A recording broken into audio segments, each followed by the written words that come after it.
Visszafotogni, hol van? Liával beszél. Oké, és oda...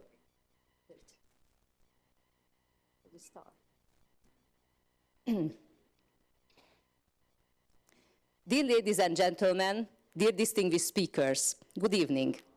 Welcome on the official launch event of the Digital Entrepreneurship Ecosystem Index's Danube Region's report. Today is a big milestone for our institute, the Vienna Institute for Global Studies. The DEE Index is our first complex product since our establishment 1 year ago in Vienna. Therefore, we are truly proud of it, and especially of our great researchers who collected all the data and put it into shape about 180 countries over 50 indicators in a 6 years time frame from 2017 till 22. We are happy and appreciate your attendance on this unique event. I wish you an enriching evening, and we hope you can gain some new knowledge about the Danube region. Now, please let me introduce you Awi Lifshitz, the CEO of weXelerate and our partner in the Danube Region Index, to give his opening remarks. Awi, please.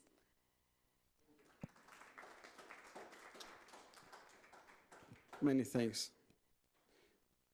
Good evening, everybody. My name is Awi. I'm leading weXelerate since several years now, and I'm very happy to be here tonight and to warm welcome you to this crucial event for us. Now, we are deeply rooted in the Austrian ecosystem of innovation. We were founded 8 years ago with the sole intention of bringing more innovation, startups, thought leadership, technology to Austria, who is back then was regarded somewhat laid back behind other countries. Now, I'd like just to give you a small perspective on what we see and why we support this initiative. weXelerate is very practical, right? We're not a research institute. We are very much into the day-to-day innovation work with our ecosystem, which is namely corporates and startups. Now, looking at the corporates over the last couple of years, we've seen a tremendous change. At the hype of the startup wave in 2017, 2018, 2019, we gained a lot of attention here. Many corporates back then were thinking, oh, this is amazing, we need to be part of that. And innovation and startups is a key, crucial component in our strategy going forward. Now, that has dramatically changed today, right? We've seen so many corporate offices for innovation that were closed. We've seen so many design and venturing concepts that have been closed with very major corporates throughout Europe, and especially also in Austria. We've seen that dropping dramatically. Now, this is what we see in a day-to-day very practical exercise that we have with our corporates. With this study that we're very happy to do with Vienna Institute for Global Studies, we give that the undertone, the fundamental of research to support those observations. When we look at the startup area, though, and we've started our own accelerator again earlier this year, we've seen a massive wave coming along, and over 80% of the applications of startups came from the Danube area, as we call it today, which means we need to think bigger. Now, as weXelerate, we're rooted in Austria, but when it comes to innovation, we understand there are no borders, right? We cannot think and remain as a small country in the center of Europe. We need to think bigger. Now, our ecosystem is a very limited one to our region. And when we open up and tie our bonds and connect the dots with universities, with incubators, with accelerators across the region, we become way more accessible for innovation and therefore can enhance also our economical growth. Now, the numbers that you'll see just later today will also suggest that we need to work more together. I do not want to rule the party yet, but this is basically one of the key messages that comes along. That said, I'm very happy to be here tonight. I hope we'll have a fascinating evening. This is a crucial research that we need to showcase and present and push for policies to support our common growth in this region and also our prosperity looking forward down the road. Thank you very much. Enjoy the evening. Thank you, Awi. Now, please let me introduce Professor Dr. Zoltan 𝐀𝐻, the director of VIGS Institute. also Professor Emeritus of George Mason University, to give his opening remarks. Zoltan. Thank you.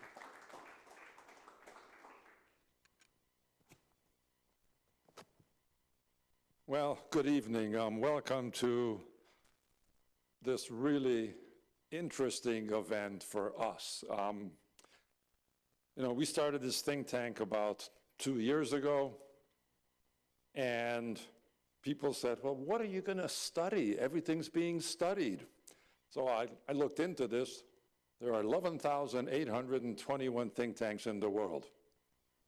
There's 80 in Austria, and there's 2,561 in the US. I didn't make those numbers up. They're actually real. And, I'm a practical guy. I said, well, I don't want to do something that everyone else is doing. What is not being studied? And we really came up with 3 things. One of them is well-being. Everybody knows that well-being is on the decline around the world. All the data points in that direction. Voters are unhappy. Why are they unhappy? The reasons are all over the place. So we focus on well-being is one area. The second area we focus on is geopolitics. As the world rules-based system has given way because of lots of changes to a more strategic initiative, trade, technology, innovation are not global issues. And the third area, right, is economics, technology, entrepreneurship, innovation. And that is not studied as much either. So those are the 3 areas. Now, I know this, if you have a think tank, you need a product, right? Otherwise, you're reading the newspaper and telling people what's they already know, and so that doesn't work. And so I've been involved in creating these indices with my colleagues, well, I'll introduce them in a minute, for 25 years. And this project started, and I didn't start this, somewhere around 1995. People started asking, well, the US is the leader in, right, Silicon Valley, tech, everything. Where does Germany stand? Right, the Brits wanted to know, are we second? And then China said, well, how do we fit in? Singapore said, oh, we think we're right up there. And people started to try to look, is there a way to put this data together to try to understand this? And it started a small cottage industry. And so we've now moved into this area, and we've created this index. And so today we're going to introduce this. So let me just say a few things. Need glasses, it's terrible. I try to. Well, first of all, let me thank our team. They've been just amazing. Every day they amaze me about how to do social media, how to do podcasting, how to do PR.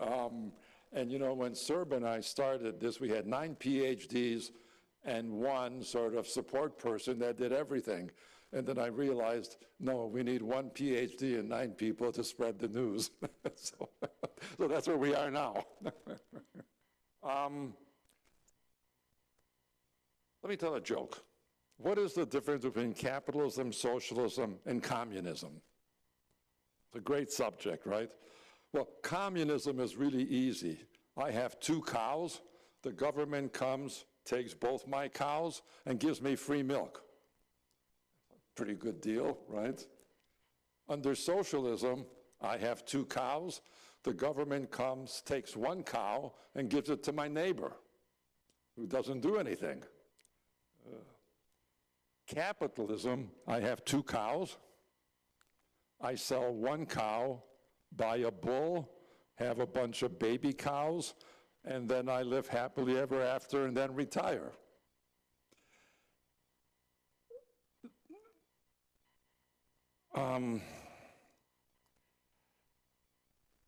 Let me say something about economics. I'm an economist by training.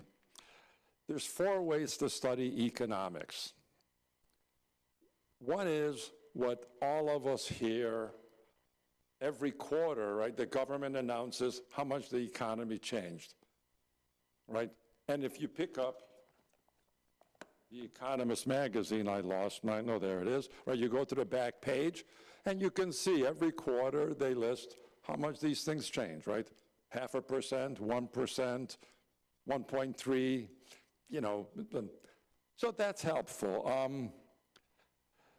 The other way to study economics is cycles, right? Either short-term or long-term cycles.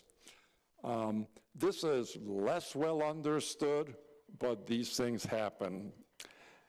And I will talk about in a minute, we're at the end of a 50-year cycle, and we're starting a new cycle. I'll talk about that in a second.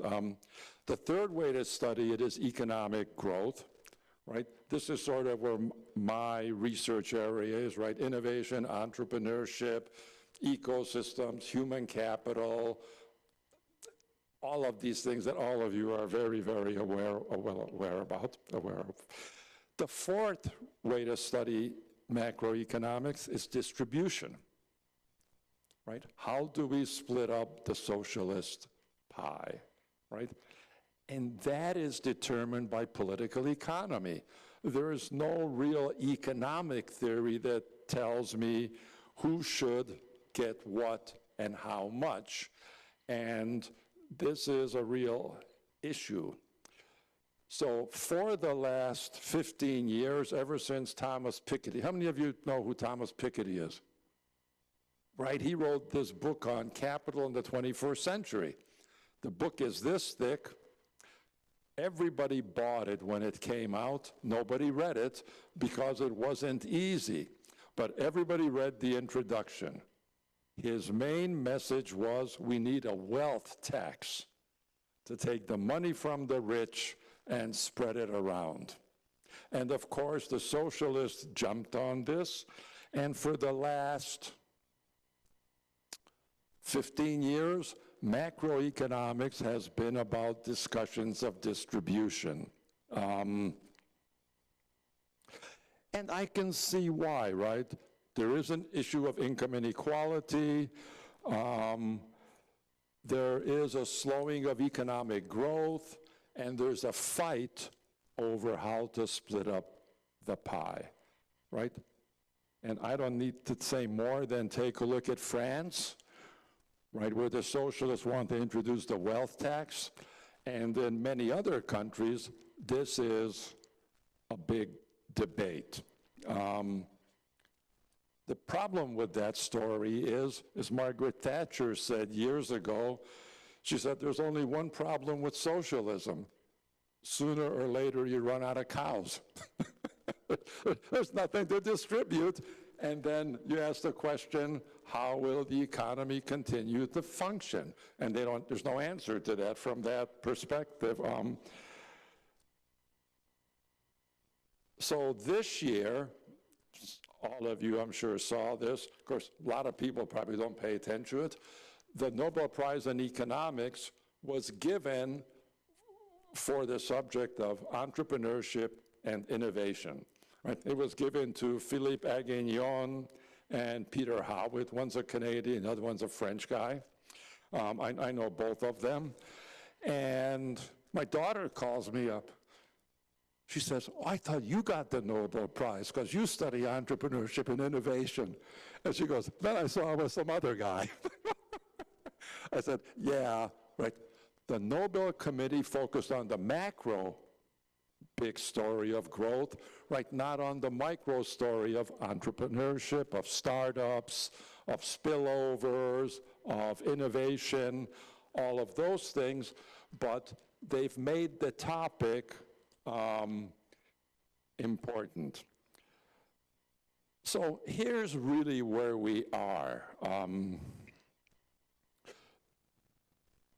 There is a debate, especially in Europe, but also in other countries, right? Do we stay with this distribution future, no growth, green energy, no cows. You know, my favorite story is global warming is about farting cows. And we just went out and had steak yesterday. So, you know, right? Or do we say we really need to focus on solving these problems, whether it's climate change, whether it's inequality, whether it's not enough clean energy, right, through innovation and technical change. And that is a huge debate in Europe. That's a debate in many other countries. So let me say now where we are in this cycle. So I think we want to shift from distribution to discussions of growth. And in the cycle, here's where we are. Let's assume we do have these 50-year cycles. The last one started in 1971. People always say, why do you pick that year? That's the year the microprocessor was invented by Intel, right? And it rapidly grew. This is my favorite statistic. That microprocessor had how many transistors? Does anybody know? 2,000, right? What does the latest microprocessor have now? How many transistors? Anybody know? 60 billion. I mean, it's mind-boggling, right? So this is this digital revolution, right? That digital revolution gave us the microprocessor. Immediately it gave us calculators. Then we got the PC, the internet, and then the smartphone. I got my first smartphone in 1999, a BlackBerry. And I remember being at this conference with this bald guy from Silicon Valley, like 35 years old, and he had this machine. And I said, hey, buddy, what's that? He said, it's a BlackBerry. I said, what does it do? He goes, it's an email machine. Well, I said, how do you make it work?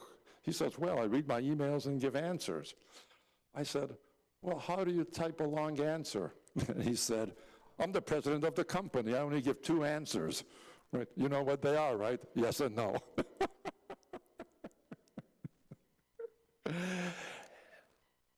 The first 25 years of the digital revolution were great. We got all these wonderful things, right? Then in 2000, the thing started with the negative side, right? We had the war on terror. Then we had a real war in Europe. We had a financial crisis that we haven't completely recovered from. We had a pandemic that we also haven't completely recovered from. And we got this geopolitical fragmenting now that we haven't recovered from. So now we're at 2025, and the next cycle has started.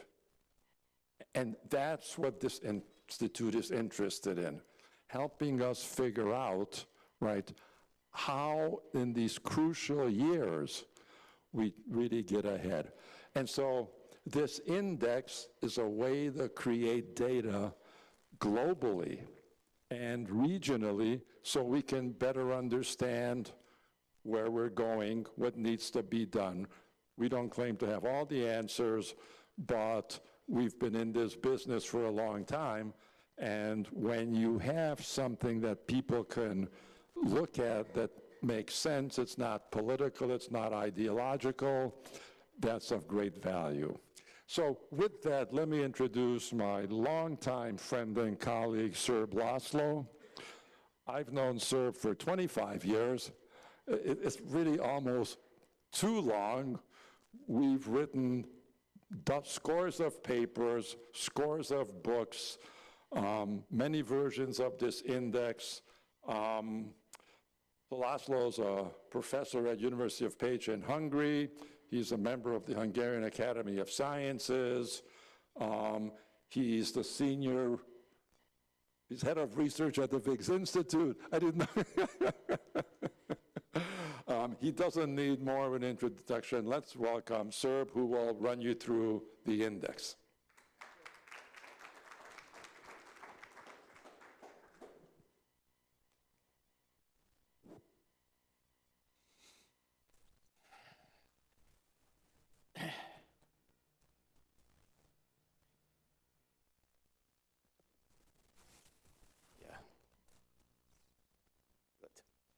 Okay, so welcome everybody, and as Zoltan introduced, that's one of our products now that we would like to show to you. This kind of Digital Entrepreneurship Ecosystem Index was created for 170 countries, but right now this presentation focuses mostly on this kind of Danube region. And you know, the approach that I selected for you, it's a little bit different from a classical scientific type of approach, and I'm starting this one with a metaphor.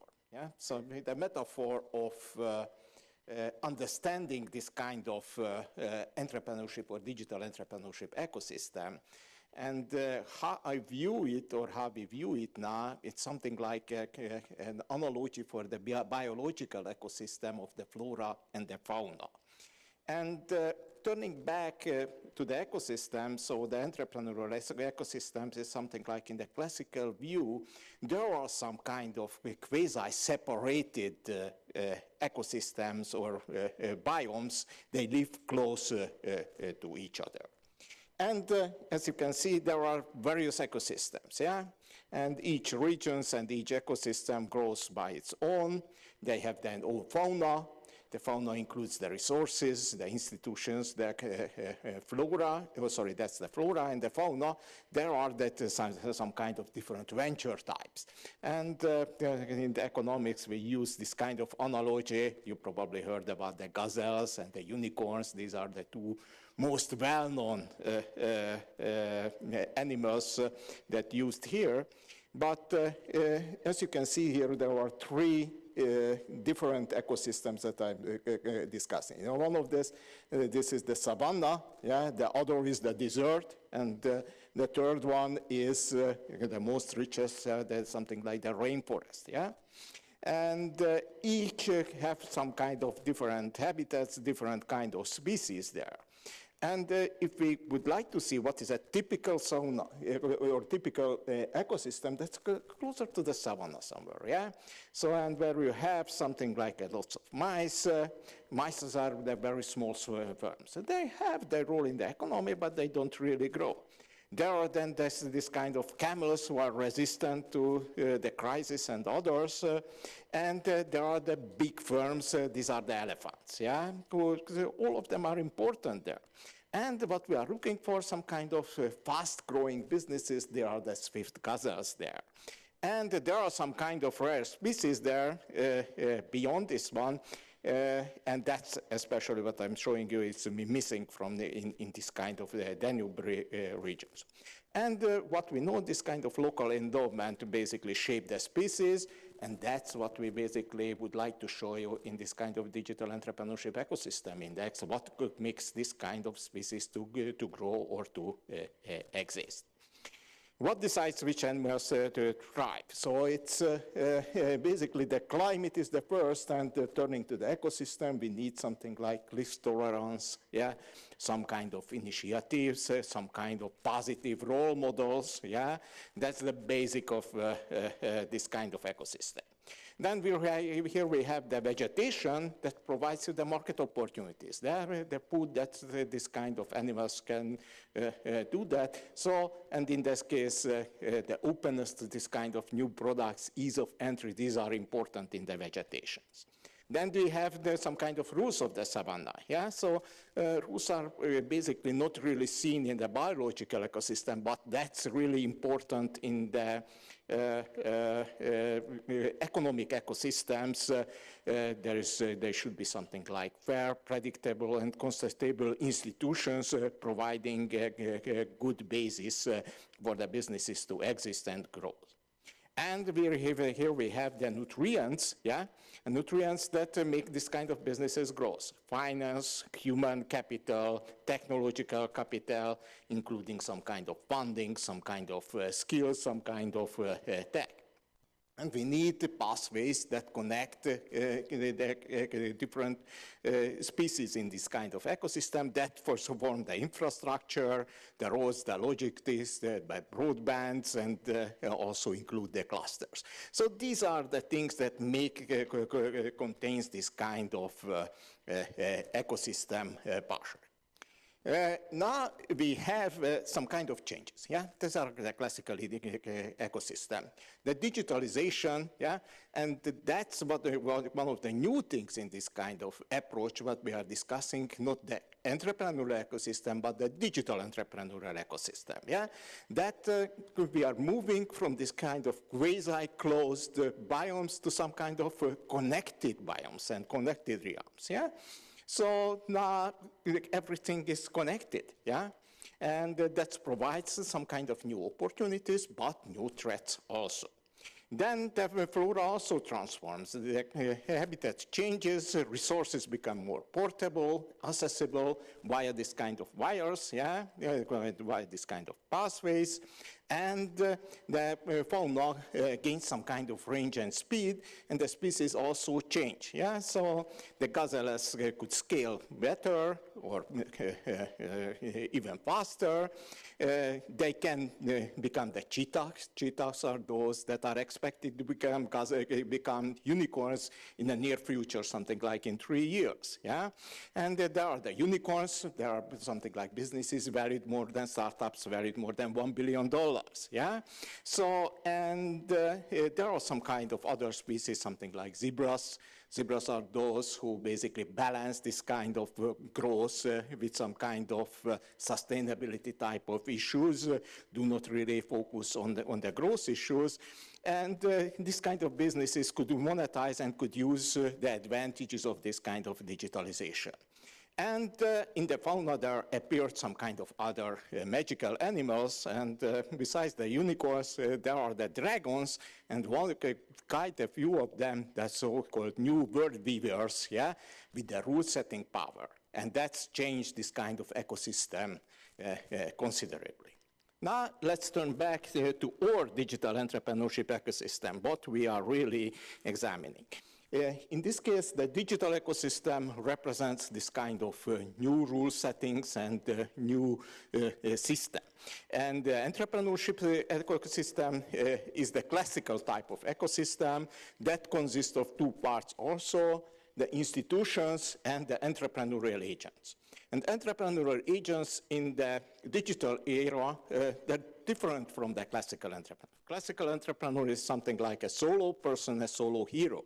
Now we have something like much more so-called multi-agency aspect of entrepreneurship. There are more people and more type of people are involved in that one. Here in the Digital Entrepreneurship Ecosystem Index, we consider 3 types of agents in this case. The financiers, yeah, venture capitalists, business angels, then the key employees who play an important role in running this kind of businesses, and the other supporting industries who provide some kind of additional supports, especially in the startup and the scale-up case.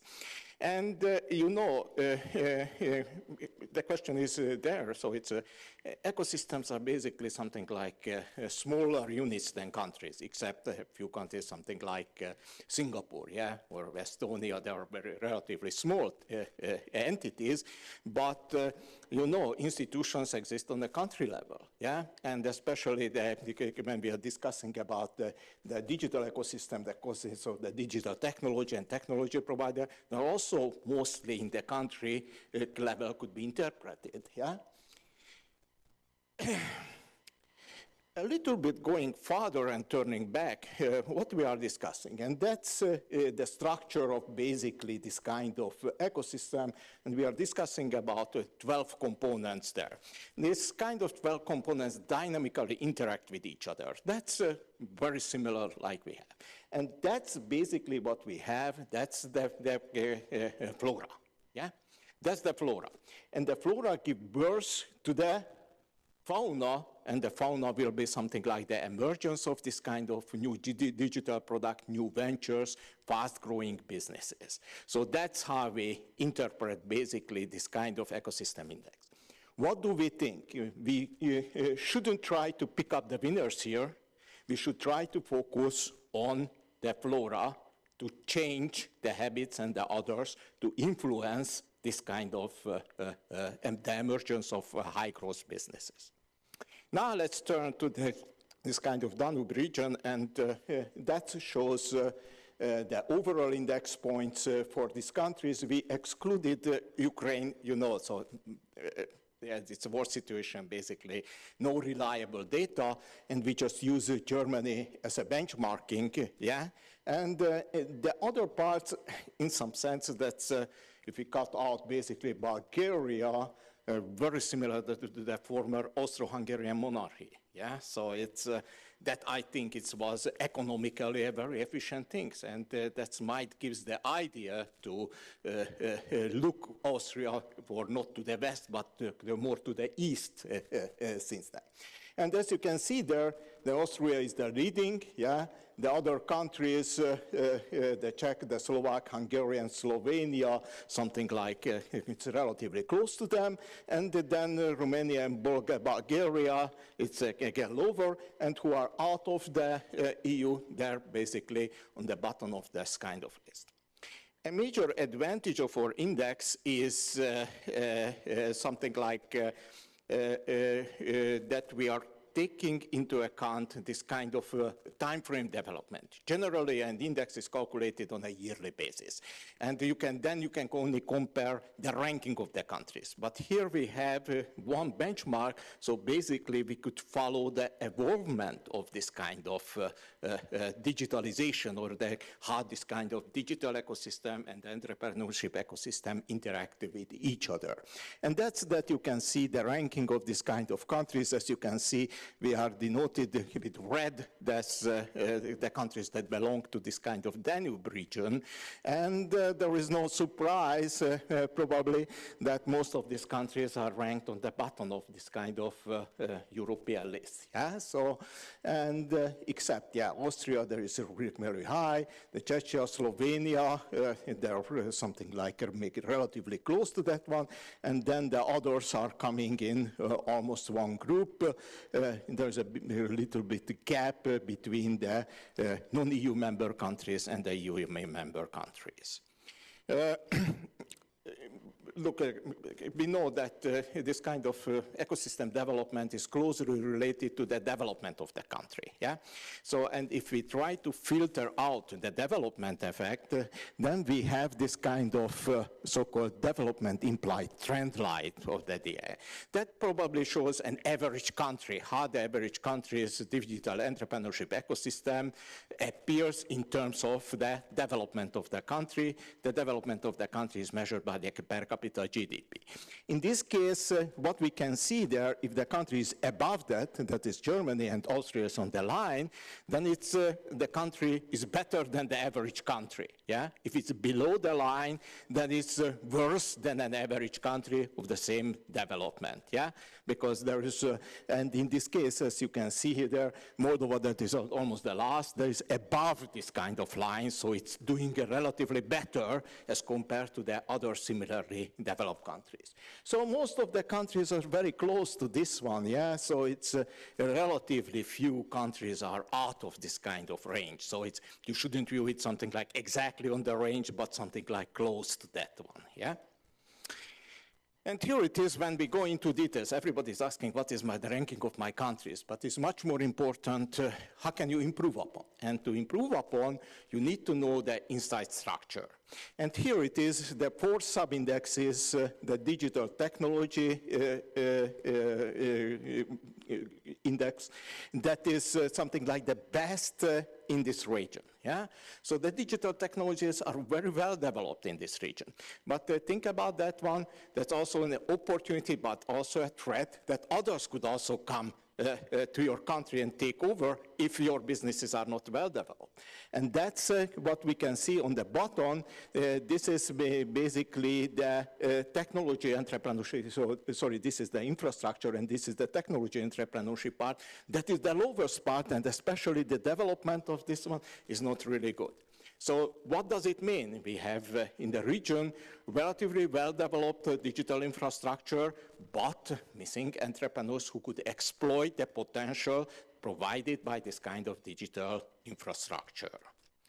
This shows the evolvement of the 12 pillars, 12 components over the 2017-2022 time period. And as you can see there, the digital security and digital privacy was the most developed parts of this one, including the platform-related matchmaking, networking, and digital scale-up that was at a very low level. But by surprise, the financial facilitation is relatively low. That's not the Austria case, but many of the other countries that still digital finance is at low level. But what is really alarming, this is the digital startup support, yeah, and the digital absorption that is at relatively very low levels, yeah, and that's that we know in the region, yeah, and also true for if we compare the whole Europe to the US, yeah, that the problem is here in the entrepreneurial part, so that's that probably we need to change. That's just a comparison of the different country groups, how that is not surprise that most countries are on the bottom, so in this case the Western European part, and there's a sorry for the thin blue line that shows basically the North Europe and the Baltic countries. They're also doing on the average better than the Danube countries, so there is something to do, something to improve upon. Now, let's turn back to a little bit to this kind of ecosystem story, yeah? The Danube digital savanna, what is the basic line? And what you can see here, there are the 4 countries or 4 big cities that are really relatively well connected to each other, yeah? There's Budapest, that is Bratislava, Pozsony, there is Vienna, and there is Munich, yeah? So they are relatively well connected, but the connection to the lower parts, that's not really good. What can we see in the local fauna? Yeah, lots of mice, yeah, resilient camels, some kind of big elephants, but some kind of Swiss gazelles, but not really unicorns, yeah, and not really dragons, and notice baby beavers, world beavers, they are lacking. Yeah, that can be a problem. The flora seems overall good, strong the users, the infrastructure is good, but the product innovation and the growth finance, that's basically missing. Basically, what can we say? That is a good soils, part of the basin, but if we look at the canopy, that more connection is necessary. The resources, according to our analysis, should focus primarily on the financial facilitation, the digital scale-up, and the digital rights. Partially, that's coming out. The digital rights are mostly for the lower developed countries that characterize that one. The threats and the world weavers, what are the changes? This kind of magical threats now link this kind of distant places along the Danube. And basically, we know that this kind of world weavers, yeah, we know that Facebook, Amazon, Alphabet, Google, yeah, all of this have something like the platforms. There are rule settings, and they can basically guide who could participate in their worlds, in the platforms. So basically, they have an effect on the discovery, access payments, and everything like that. Yeah. On the upside, what can we see? That gazelles could scale, and they can easily cross now the borders and could even stay at home. And the zebras and the camels basically could monetize this kind of market niches. But basically, what we need for the gazelles to grow to cheetah, to grow to unicorns, and maybe even further to dragons. Yeah. The risk is something like the dependency on the portals that can affect and can dry out or can invade your country. Yeah, so that can be something like a problem. So what to do? And one of the things is fast path to unicorns. One of this is the regions, problems with the canopy. With this kind of canopy, some kind of interoperable identity data payment things and improve the logistics. The other is the feed the client means moving from the absorption part. That absorption means that existing businesses could even use this kind of digitalization. Yeah, we know from digital maturity models that describe very well what is going on there. But that's not enough. We need some kind of more new product, digital product creation, and we need to deepen the scale-up phase and especially the finance in the region. Play the portals, something like more multi-home channels, and the goal is to keep, we should keep the 𝐾𝐄𝐄, because what we can see that the 𝐾𝐄𝐄 are very swift, and if they do not find the place appropriate, they can leave the region that we can see and strengthen other type of regions.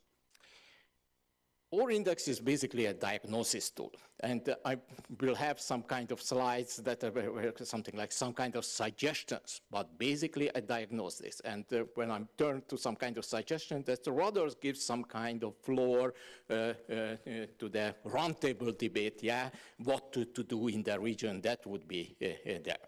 So value that we know how this kind of Danube region, what are the advantages and the disadvantages, strong in the automotive and some kind of industrial chains. That would be good for industrial digitalization, but this kind of possibility is not exploited yet.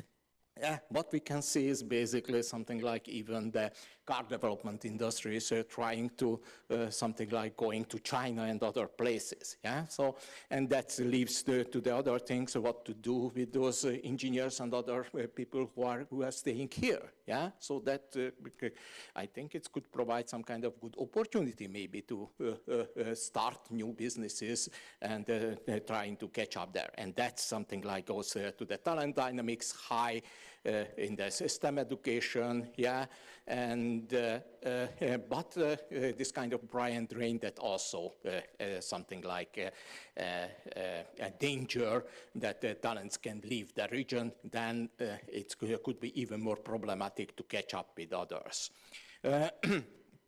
The access to the global threats is good. So on the one hand, that provides some kind of additional opportunity, especially if we work together with this kind of market weavers.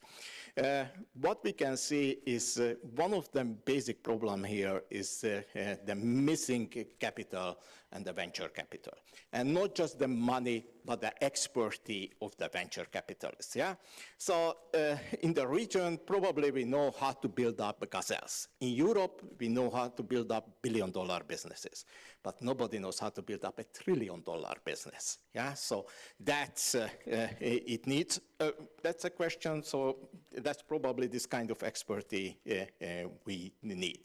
And what we can see in the macro shifts, there are some kind of possibilities, yeah, to catch some kind of specific market niches, yeah, even in this kind of digital world to exploit there.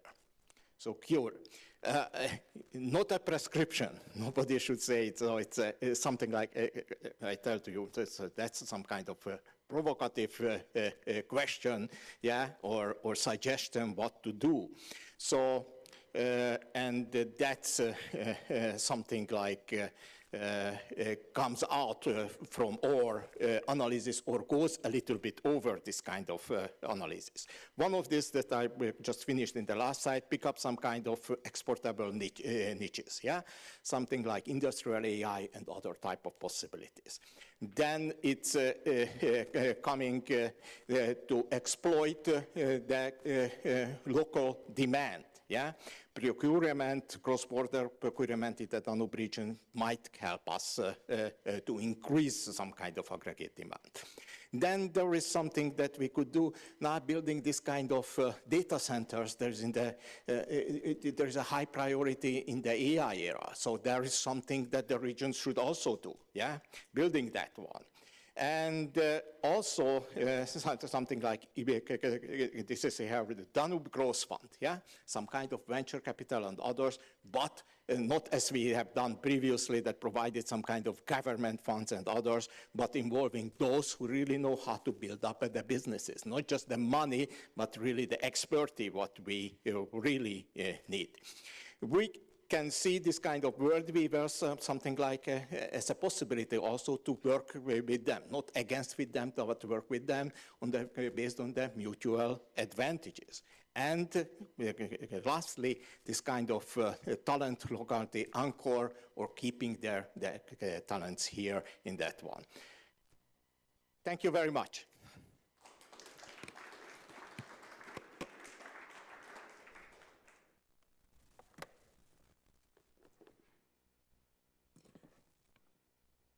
Thank you, László. Now I would like to ask for the speakers to take their seat for the panel. First, Dr. Robert Lichter, Head of Danube Strategy Point, EU Strategy for the Danube Region. Thank you. Then Professor Dr. László Palkovics, the Government Commissioner for AI from Hungary. Thank you, László. Then Elma Saric, Senior Strategy Partnership and Ecosystem Analysis Raiffeisenbank International AG. Thank you. And last but not least, Professor Dr. Zoltan, as the Director of the VIGS Institute. And our moderator of the night, 𝐀𝐄𝐄 the co-founder of the Trending Topics and Tech and Economic Journalist. Thank you. Great. Thanks a lot. Good evening from my side. I would like to state in the beginning, I'm a huge fan of the Danube region. So I live in Vienna, I work in Vienna. On the weekends, sometimes we go to Budapest to visit this great city. Actually, this weekend, we will travel the Danube by ship to show our little daughter, she's 2.5 years, to experience the Danube. And that's why I was not surprised when I read the new report that it's a great area for digital infrastructure. So we have great broadband, mobile access, regulation in place, digital literacy for talents that companies like mine want to hire. But I'm also an entrepreneur, so I work in media and AI. And I also was not surprised to read in the report that the Danube region lags behind other regions in Europe as well as in the United States or Asia in terms of entrepreneurship. So there's less entrepreneurial activity, and I think there's a reason for that, and I'm happy to discuss this tonight with you. And the big question is, how can we change that? We just heard there are too few unicorns in the Danube region, and I think everybody here would love to see more tech unicorns coming from Vienna, from Budapest, from all these other great cities. And yeah, I would like to discuss this today with you. And my first question is, what's your take on the report we just heard about? What is the main learning for you, and maybe what's the biggest surprise for you? I would like to start with the lady on stage. Thank you very much. I mean, since partnerships and ecosystems are in my job title, the main learning, I will say, for me was that we need to create more partnerships and establish better ecosystems. Cross-country collaboration, which is something that I really like, that was pointed out in the report. In general, I think that a lot of things we kind of knew hands-on from practice, but what this report did is really put it on paper in a structured manner so that we have some sort of a compass that we can refer to. What kind of stood out for me and what I would like to outline in a very optimistic sense is that there's a little note that in some fields the Danube region grew by 20% from 2017 to 2022, and I think this is a really good note in what might be a little bit of a pessimistic, in some sense, overview. I think it's really good to note down that there are these advances that we are making as well. I would like to continue with you, Professor 𝐀𝐻. What was your biggest surprise? You worked a lot on this report. What did you surprise most? I'm not sure I had any surprises. Much of what we have just heard, people that are interested in this subject, they knew. And as we just heard, it's one thing to sort of know it, and it's another thing to write it down. And the reason there were really very few surprises for me is we've been doing this for 25 years. And these rankings, these shortfalls, the advances that have been made weren't really surprises. I guess I would say that one of the things that I found really interesting is that there has been a lot of progress made. You know, I would have been surprised if all of the Danube countries had gone backwards in the last 5, 6 years. I mean, that's possible. There are countries in the world that haven't changed at all because we have data on every country in the world. So this region is in the top third of all countries. Progress has been made in almost all areas. What is now needed is to really capitalize on this dynamic and really drive this change in this region in collaboration with other parts of the world and bring real change to the Danube region. I love to hear that because there's sometimes a lot of pessimism here, but that's a good perspective. I would like to continue with you, Professor 𝐀𝐿. You bring in the Hungarian perspective. What was your biggest learning in the report? Thank you very much. Well, I'm on the same page like you. Actually, I didn't have any big surprise. I'm old enough already, above 60, and I worked 20 years in the German automotive industry and then changed to the politics, and I've been dealing with innovation, research, industry as well. So there were no surprises here. What is the major takeaway is that actually we love to live here. So we love this region, and we do see potential in this region, but we don't have really challenges. So why should we change our attitude? So entrepreneurships, for example, that's a very important point. Although, well, some of the countries, they're coming from the same past, from the socialistic years. Well, not Austria, not Germany, of course, and that's you see also, but not as big this difference as it could also be. Entrepreneurship, well, at least in Hungary, is a sort of terminology which is mixed with the small businesses. So the small businesses doesn't mean that they are entrepreneurs.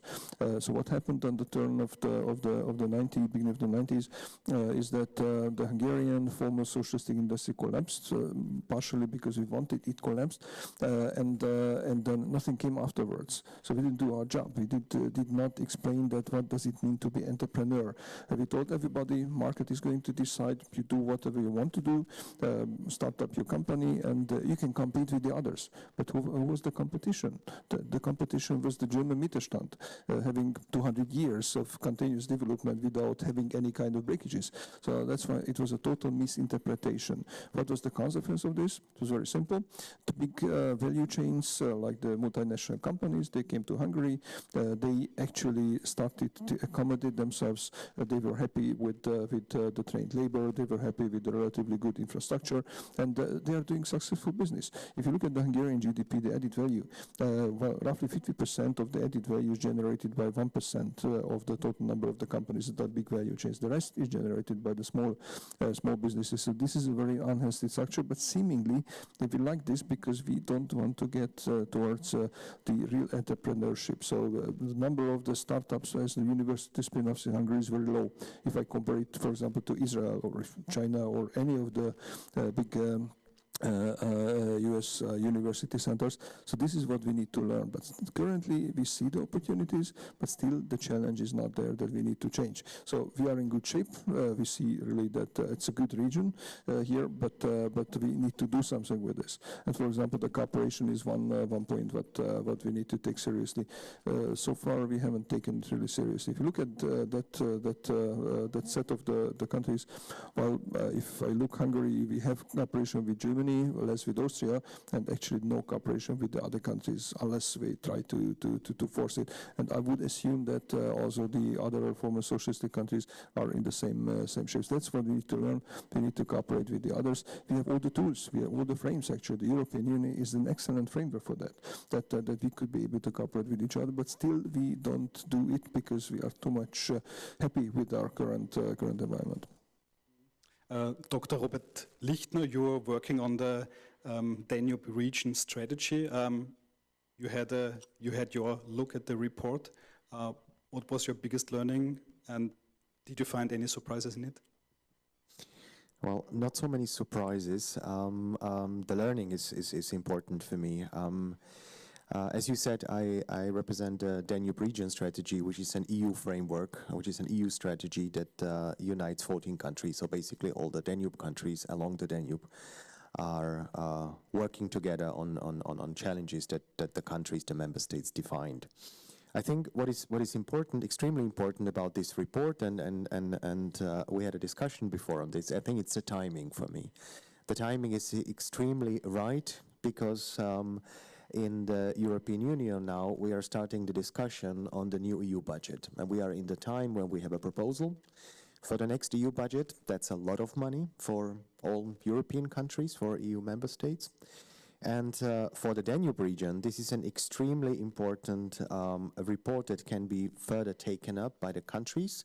So on one hand, really to look at where do we stand as countries, as member states of the Danube region strategy, and what does it mean, what is the implication, how can we align our future funding, what is the gaps, what can we take out of this on national and regional level, but also to look at the region from a more transnational perspective. And this is also the notion how we work in the Danube region strategy, not to look on a national perspective, but really to look at these cross-border links, look at the transnational approach.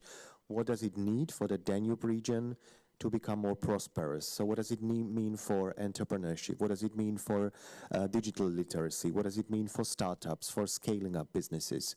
So again, this links between the countries, and obviously we have in the Danube region strategy countries like Germany and Austria, and on the other end we have Ukraine, Moldova as members here. So what we also offer in the Danube strategy, and this is extremely important not only for the Danube region but for whole Europe, is the integration of non-EU countries, of the accession states that actually work on the same ground, on the same level with the member states.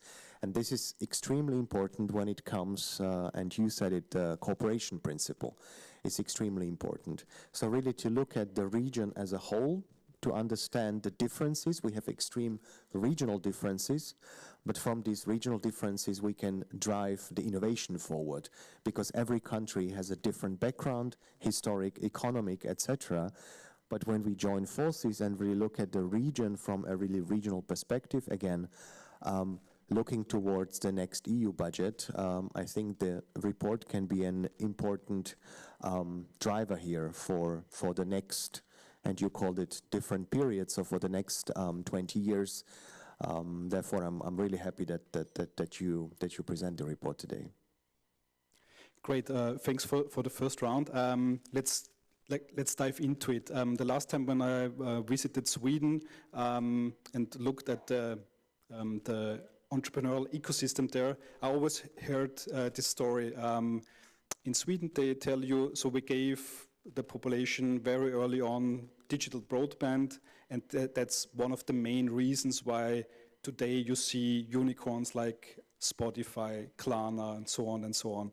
Now, we learned in this report that the Danube region also has great digital infrastructure, but it lacks entrepreneurial dynamics. Professor 𝐀𝐿, from your perspective, where's the missing link? I guess there must have been something else in Sweden other than broadband to make it happen. What's your take on that?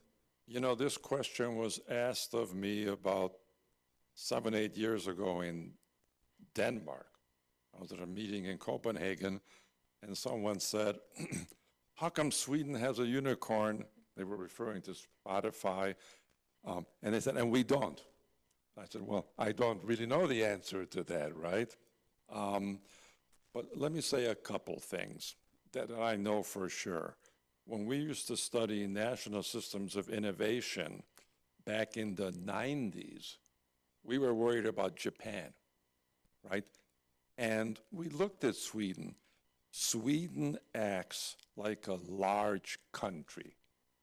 In terms of innovation, R&D, technology, it behaves like the US, France, the UK, Japan. They have very good universities. They invest in them. They have a lot of corporate R&D. And so they play that game. You know, one of the things that came out of the report that was not really part of the report data, but we did it, was when you look at R&D investment in this region, in these key technologies, it's almost non-existent. Whether it's basic research or applied research, and right, we live in the knowledge economy. And if we don't invest in knowledge, then we can try to acquire other people's knowledge, but that's not the same as being in the game. So one of the real drawbacks in this region is the universities, the industrial R&D, government R&D needs to have much more investment. And then your young people need to be incentivized, encouraged to do this, and then there's a big element of luck. You know, Spotify was 20 years in the making. And it wasn't government investment. There was a couple of young guys. You know, there were earlier attempts to solve this in the US with Napster. What was the guy's name? I can tell from the top of Anyway, it doesn't matter, right? He failed because, and then these guys in Sweden tried it and it worked. So there are lots of talented people in this region, but they need to be able to have a knowledge infrastructure they can tap into and then feel that there's at least a moderate amount of support for their activities. So, right, what we see in the index is we really need to improve this startup, scale-up, tech absorption. And then what I was really happy to hear is that, and that was our goal with this report, it was not to tell people in this business what's happening, because when you read it, you say, oh, yeah, we sort of know this. But we now have a document focused on this region that we hope can create an initiative where business, government, politicians, the universities start working together and say, here are the issues, here's where we want to go, and we're going to work toward that. And from what I heard, the timing is such that we may be able to contribute to this and pull this ecosystem together to create this sort of initiative. Robert Lichtner is nodding his head. What's your take on that? Where's the missing link between great digital infrastructure and not so great digital entrepreneurship in the Danube region? Well, I would continue where you actually stopped, because I think what we see in the region, and this is extremely important, and Professor Szerb also had it on the screen, and this is the potential of young people. And what we see in the region, especially in the southern parts of the region, is this extreme brain drain. And this is something that we hear from the young people from the region, especially from accession countries. We have severe examples in countries like Bosnia-Herzegovina, Albania, and this is not just about digital business and innovation. This goes through the whole range of business. And in the Danube Region strategy, we also have Danube Youth Council, so basically having young people also part of implementation of the strategy. And this is number one. I don't want to say complaint, but it actually is a kind of a complaint to their own countries, to the governments, to the policymakers, to be able to have systems, to have conditions in their countries so that they can stay and make business there. This is what we hear from young people. It is extremely difficult for us to establish a business in my country, and it's much more easier to leave my country, to go to a different country because the framework conditions are easier, the payment is better, and this is something that is, again, not only based on data, but also we see from the young people who are telling us this. So again, brain drain is something that is extremely important, and of course, the financial facilitation is something. I mean, it's obvious that this is something that the region is lacking. But again, we have this entrepreneurial power in the region, and the Danube Region strategy is looking at different perspective on how we can solve this. The strategy works along different thematic priorities, and one of them is dealing with the enterprises. So competitiveness of enterprises is one part where all 14 countries agreed back in 2010, really to look at it from a joint perspective, so really to look at the region as a whole, and where all 14 countries are trying to work also on a legislative level, so really to align the national policies, really to look at solutions that every single country can offer, and what we need to do for the whole region to improve the framework condition. So that's happening on a policy level, and that also happens on the project level. You have many cases where you're trying to implement projects, and we also heard some examples before, but it's not possible because you have different legislation in the countries. And this is not only in EU member states, where every country has a different legislation, and then we add another layer, and that's the accession countries. So I think also this legal framework condition for the region is extremely important for the young people and for young enterprises and startup enterprises. In the Danube region, a quick follow-on question on this: where do these young people move? Do they go to UK, Germany, United States? Like, yes, Germany, Austria, UK, US. So let's say the usual suspects. And this is what's extremely remarkable when you go to the countries and you speak to the experts. They tell you we are lacking the young people, and we don't want to let them go. Mr. 𝐀𝐿, you want to add? Well, no, I somewhat disagree that the situation is so bad in these countries because these young people are there. If you look at, let's talk about automotive industry. There's one point here that if you look at these countries, Germany, Austria, Slovakia, the Czech Republic, Romania, Hungary, we are currently representing, I would say, the best automotive industry, well, the most high-tech automotive industry in the world. I can talk about Hungary, but I think that we can expand it to the others as well. The most modern car design or car manufacturing facilities are in Hungary right now.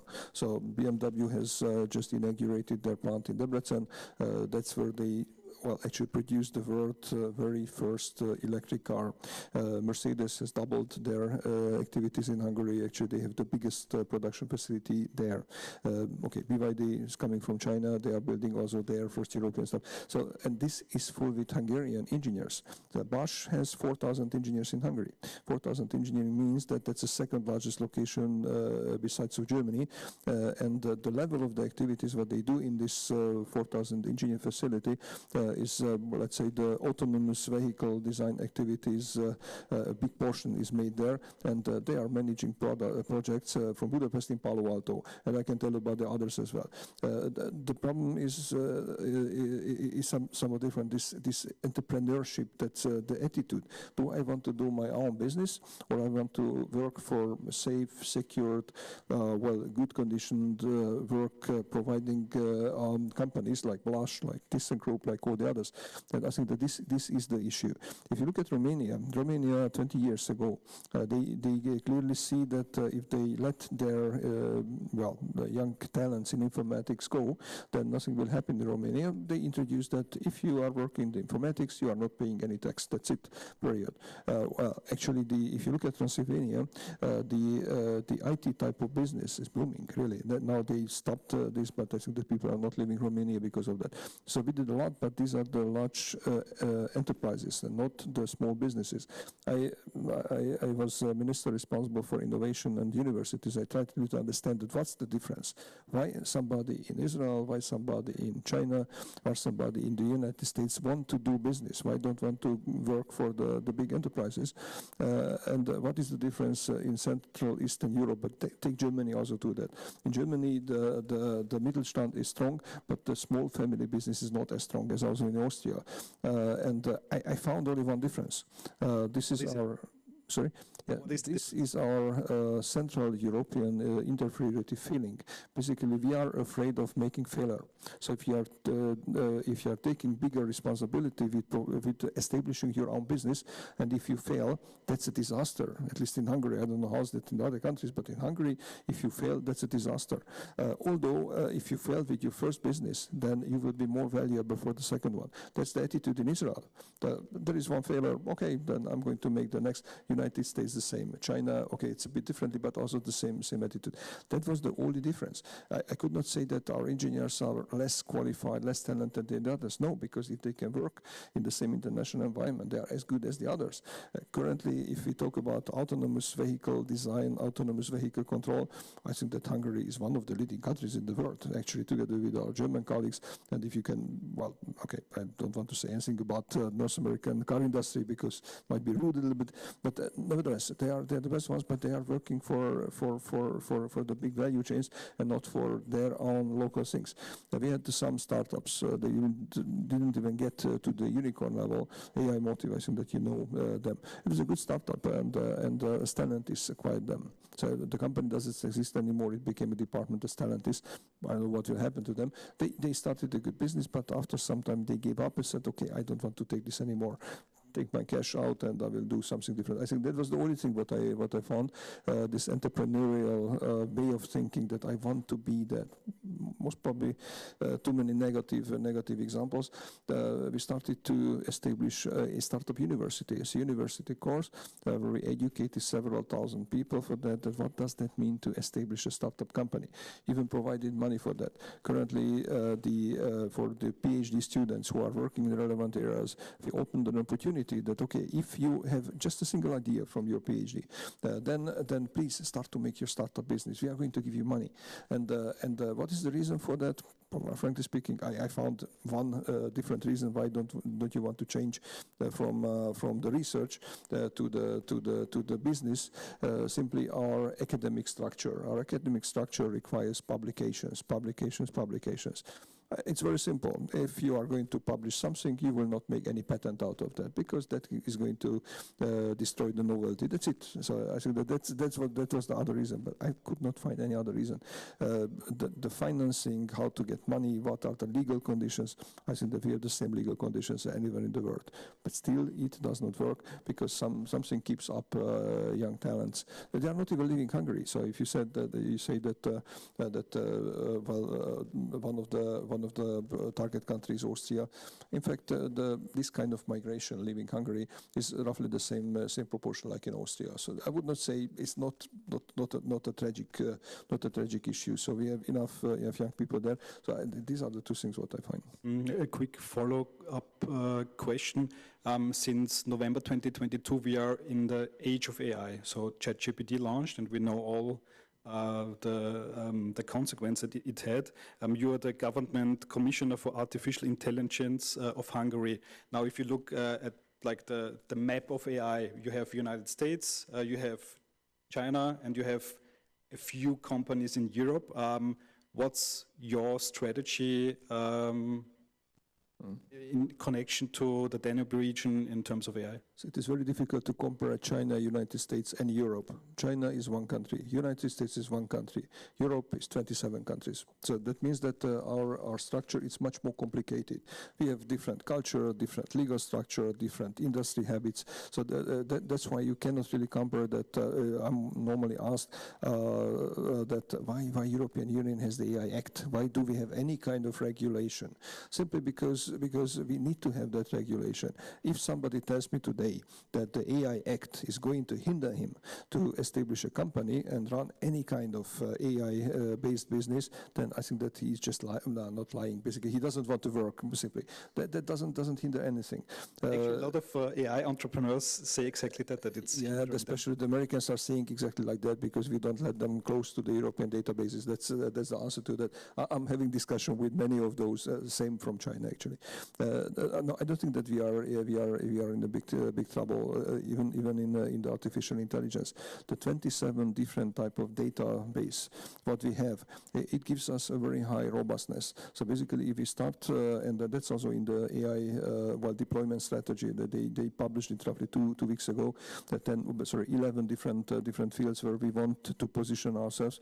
I think that all the 11 are right. Okay, one of them is the really starting the data economy at European level, and we can do it. There is no barrier. So I would say that if you want to deal with artificial intelligence in Europe using your own data, using your own computational capacities, then we have all the opportunities to do it. We need to decide what does it mean competitiveness. Competitiveness means that the European applications with AI based on data, based on workflows, should be made by European companies. If we are not doing that, somebody is going to do that for sure. China, United States. But if we will do that, then it will be good for us. So that's why one of the center point of our strategy is let's start to make artificial intelligence-based applications for our society, for our economy, for our business, for our technologies, and we will be as good as the others in the world. So we are not late with that. Of course, huge data centers. The biggest data center in the European Union, that's in Jülich in Germany. That's world number 4 data center with roughly 1 exaflops capacity.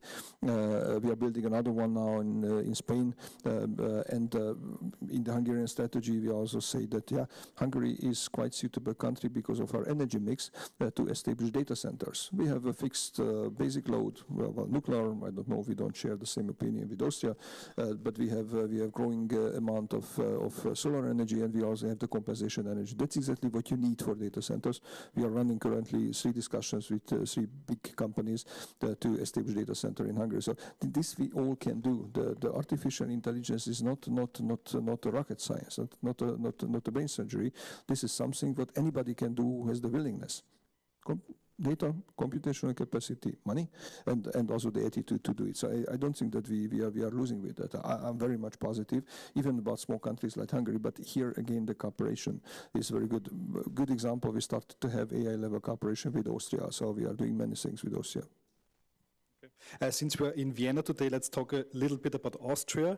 We just heard it, like the regional benchmark shows that Austria is within the Danube region, it's on top.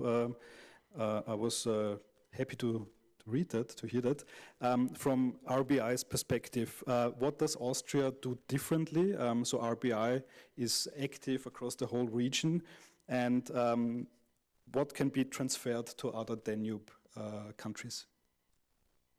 So I will also try to refer a little bit to what you mentioned, the ambition, because I hate to say it, but I don't agree fully with that part. If you want, and I really like this talk about ecosystem in general, if you want to build startups, if you want to build entrepreneurship, then you need to set up structures that enable this. I mean, when we're talking about Danube region, it's not one country, so it's different countries, a lot of them not even in the EU. You would be surprised that some of those countries don't even teach entrepreneurship. I mean, you can't study it. Then we talk about, and putting on the side like qualities that they cannot influence, that they cannot replicate. I think that Austria's position is really good, geographical position, because it allows the access to the DACH region. I think they say it's like the potential of 100+ million customers for startups that enter the Austrian market. Good living standards, good talent opportunities, and so on. But among the things that can be influenced, number one, I would say how involved is the government in setting up governmental programs, in enabling the ecosystem to function. Here you have AWS, you have FFG, you have governmental grants for startups, you have funding, loans from the government. There are countries in this region that do not offer any of these opportunities to the startups. So if an entrepreneur wants to set up their own startup business, they don't even know where to start. But I do have to say again, in the spirit of optimism from the beginning, that this year for me was very fascinating in this sense, because I do have a feeling that things are moving in the right direction, finally, for a lot of these countries. And then on the other hand, you also have accelerators, incubators. I think that today I also quickly asked ChatGPT how many incubators and accelerators are there in Austria. How many? And it said around 30. So it said 35, but then it listed some that had closed. So with keeping that in mind, I would say, let's say around 30. And then, you have spaces like weXelerate. You have organizations like Austrian startups, all of these smaller regional organizations that are supporting the development of the ecosystem.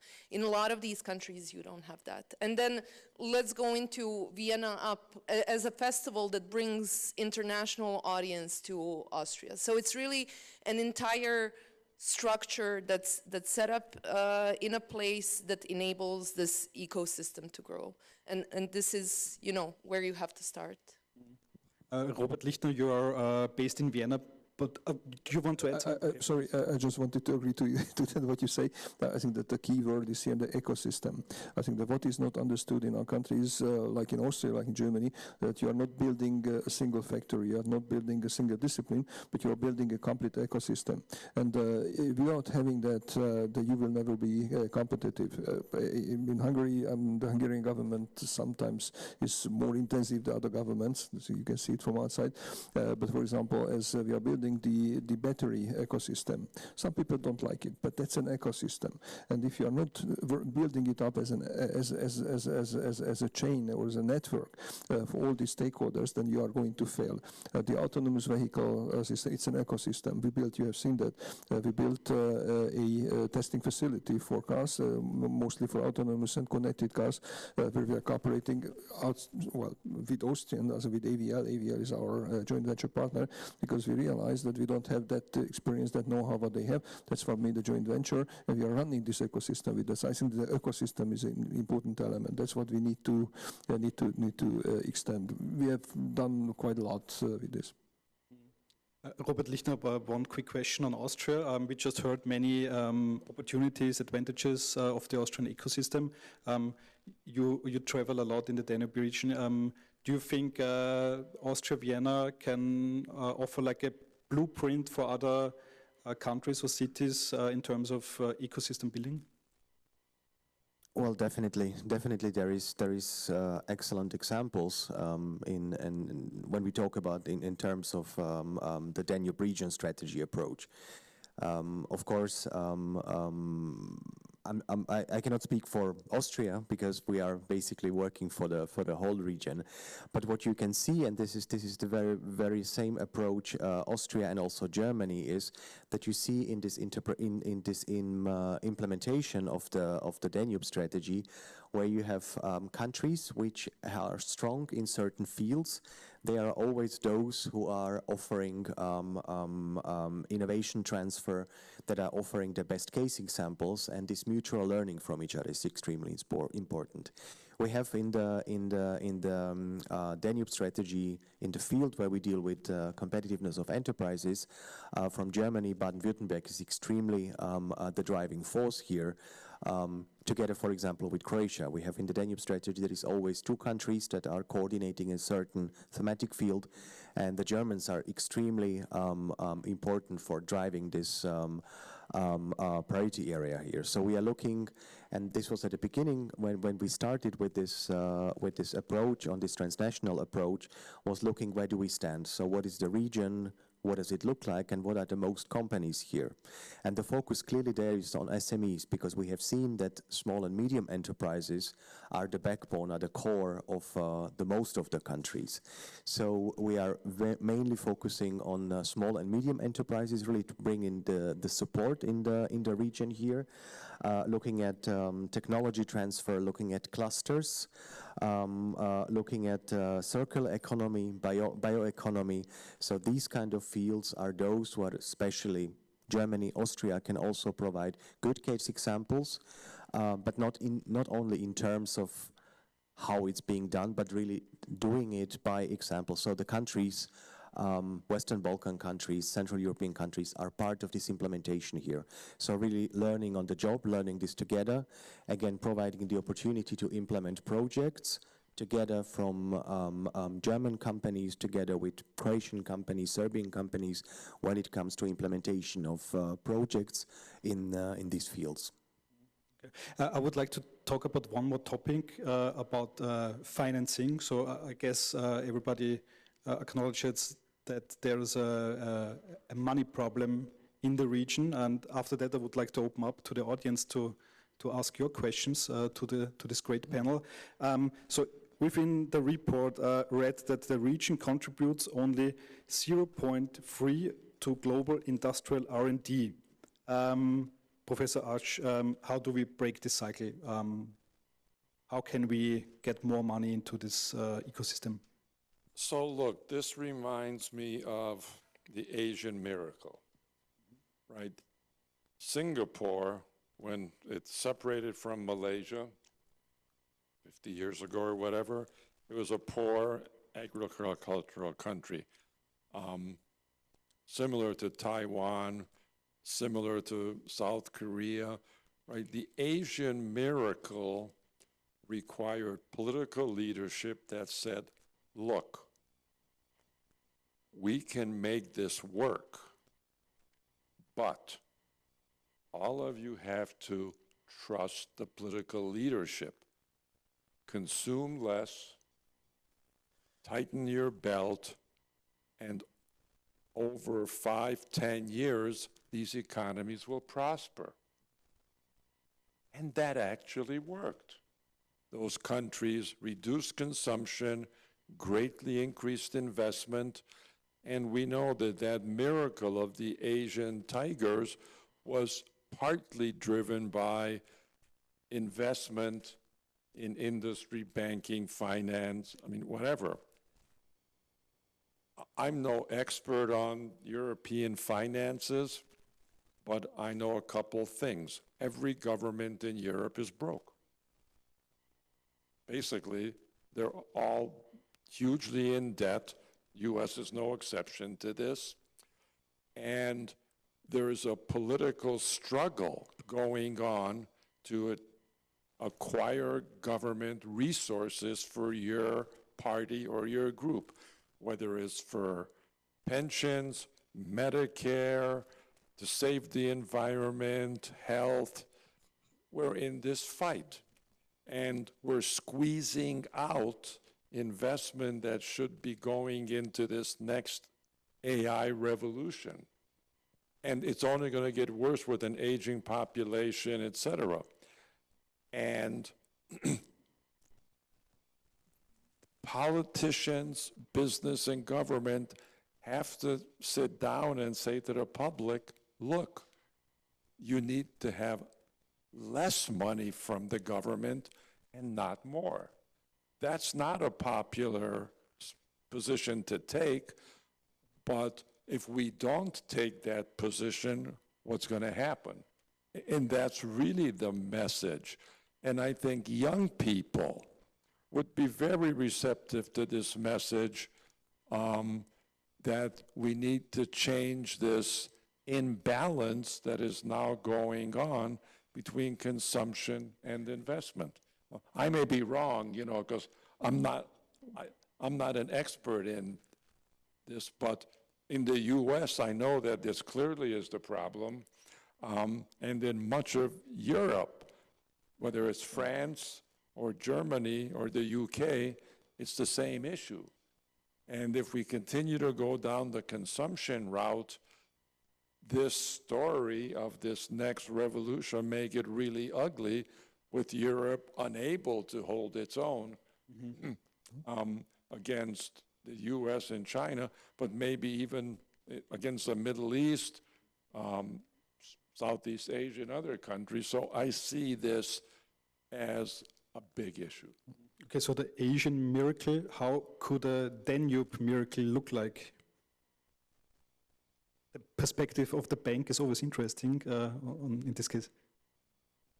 Yes. I was thinking about this. I think that we were also mentioning before these low investment volumes in the Danube region and in the CE market. And I think that there's a couple of reasons for that. Namely, that you were also maybe shortly mentioning is that in the sense, again, of these fragmented markets, different countries, separate backgrounds, and so on, what we're also talking about is that there is not a shortage of early stage ideas, startups that need funding, that do get funded. Where we're lacking is really scale-ups and bigger tickets, Series A and so on. So at some point, we need to increase our risk appetites, I believe, as well, and we need to go for it and funnel more money in these regions. What I do think, again, on this optimistic line that I will stick to, because I just like to think like that, is something that we were also recently discussing, at least in my team, and that is the 𝐃𝐄𝐿 report 2024, which is the European Tech Ecosystem report, which says that as Europe, in general, we are growing in investments, and we are significantly growing in investments. And especially, I believe this, from last year's report, Austria, Czech Republic, even Croatia were on top 20 list of countries investing in their startup ecosystems. So we do have movement there, things are happening. It's just how do we establish this cross collaboration between different countries, those that are lagging and those that are advancing. And here again, I would refer that we need definitely more international incubators, accelerators, universities working together, companies, banks working with different companies and then importing them to different markets. And this is one challenge that we specifically have, is that working within these different countries, there are some countries that are following the EU regulation and other countries that do not. There are countries that are adopting MiCA, for example, for crypto and blockchain and digital assets, and there are countries that don't even, it's not even on their radar. So a good pathway would be if we could think about how do we, harmonize these. Would it be that we test out the solutions that are from EU countries in sandboxes in other countries? Would it be that we collect the ideas from the countries that are maybe not constrained by some specific regulation and then see how we can adapt them to regulation, or to even get inspired by European regulation and then implement solutions in the other countries? Professor Palkovic, a quick note on Just a this, and quick then we will reply open up to the audience. to the funding, actually. So if you look at the Horizon Europe, it's a fund of 100 billion euros. There is no bigger fund unique fund in the world who would have spent more money on research and development than the European Union. Another question, of course, that how efficient this money is spent. But let's talk a little bit about the Danube region, so about funding. If you look at the distribution of this money, I mean the Horizon Europe, roughly 5% of the total amount goes to the newly joined member states.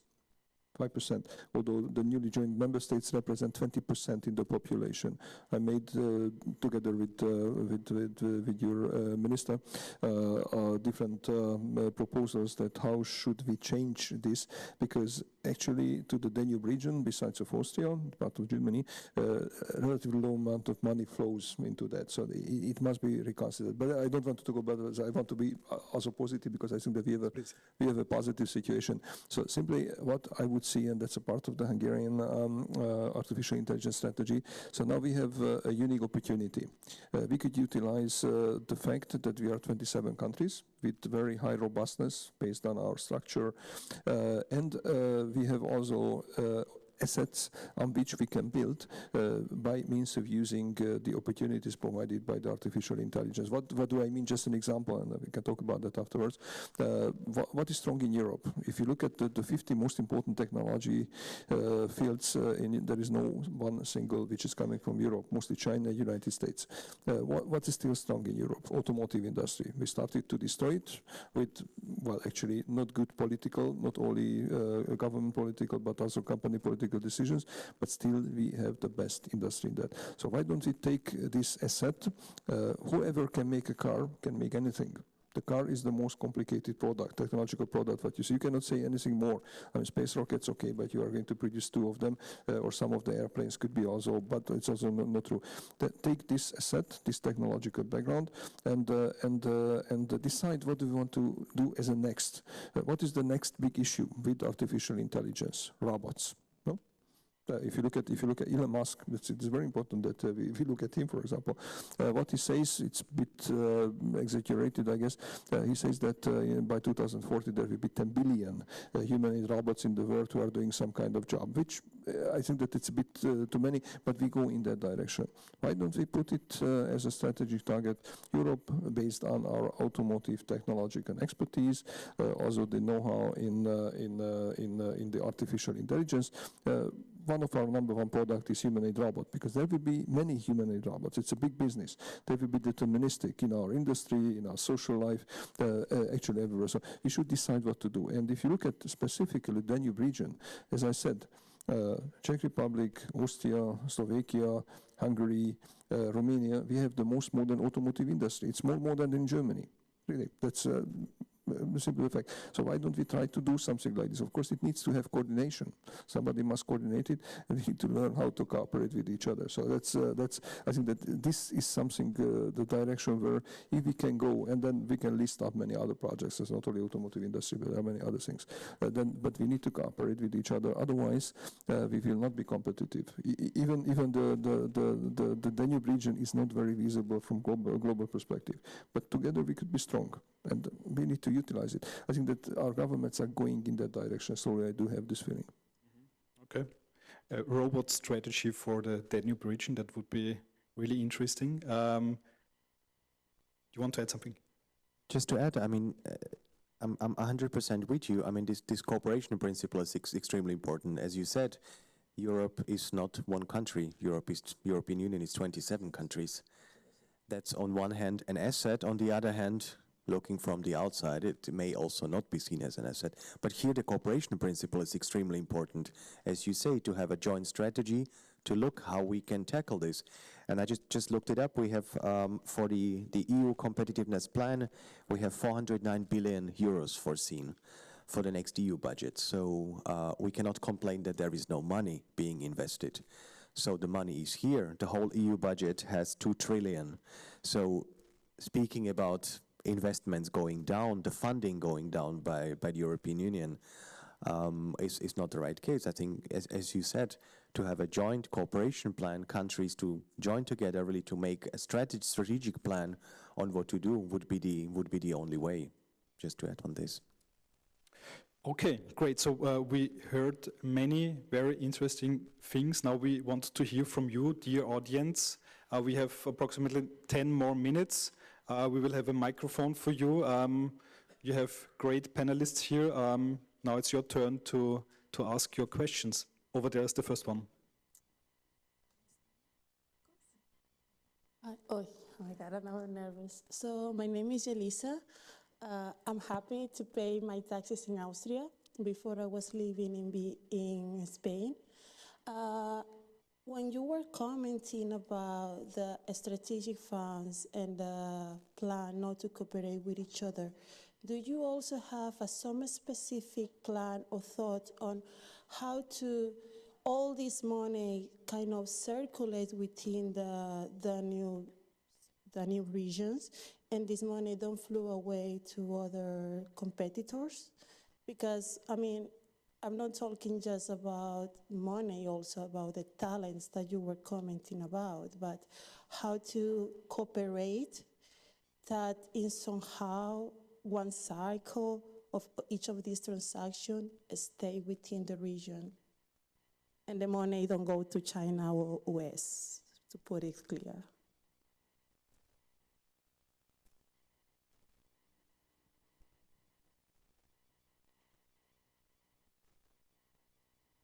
I mean, I can try. If I understood your question correctly, you're asking how do we make sure that we collaborate between the regions and then to kind of exchange the talent, but that we don't have this brain drain. Did I understand it correctly?